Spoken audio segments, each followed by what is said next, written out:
about the Knicks. We're talking about the guard lineup that they have, the Villanovan lineup that they have. It's the Sixers' perimeter defense that's going to be something that needs to really step up, because the Knicks are going to do a lot of dribble handoffs on the perimeter. They're going to do a lot of guard-on-guard action, meaning you're going to have Hart screening for Brunson to get Brunson in a one-on-one matchup with Maxey. Brunson's going to try and get physical with him, right? So we're going to see a lot of that. Sixers defense on the perimeter collectively has to really play well. They have to limit second chances for the Knicks offensively. And now you look at, I mentioned dribble handoff and screens for the guards on the perimeter. Hartenstein is an X factor for this New York Knicks team.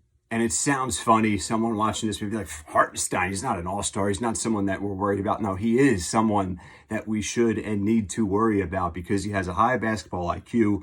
He's strong, he's tall, he's physical, he has finesse, and he has a high basketball IQ.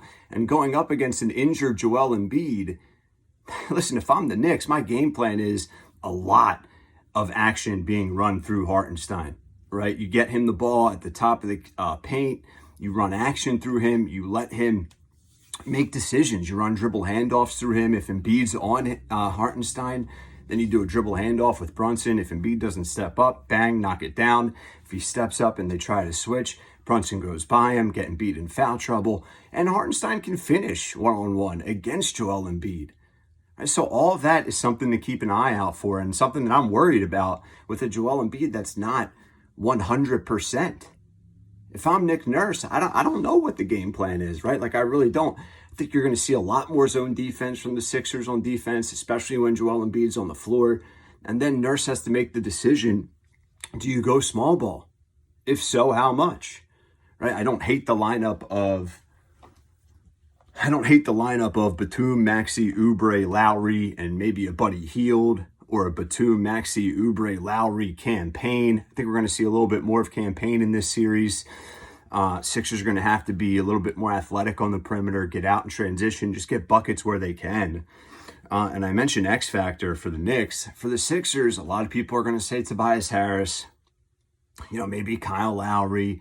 For me, it's Maxey, right? Maxey has to be a superstar in this series, because I don't have any faith in Joel Embiid right now, not at 100%. Maxey's going to have to be outstanding in 3 or 4 games in this series. Hopefully all those games are wins. That's my point. And the other thing is the Sixers bench and their depth. We haven't seen them as deep as they are this year ever in the Joel Embiid era. So we got the Batum game against Miami. Get another Batum game, get an Oubre game, get a campaign game. Right, that's going to happen in this series if we want the Sixers to advance. Because listen, I'm seeing a lot of picks of Sixers in 6, Sixers in 7. This thing could easily be Knicks in 5 or 6. Easily. A lot of questions that we're not going to get answers till the series starts, but those are just a few that I have.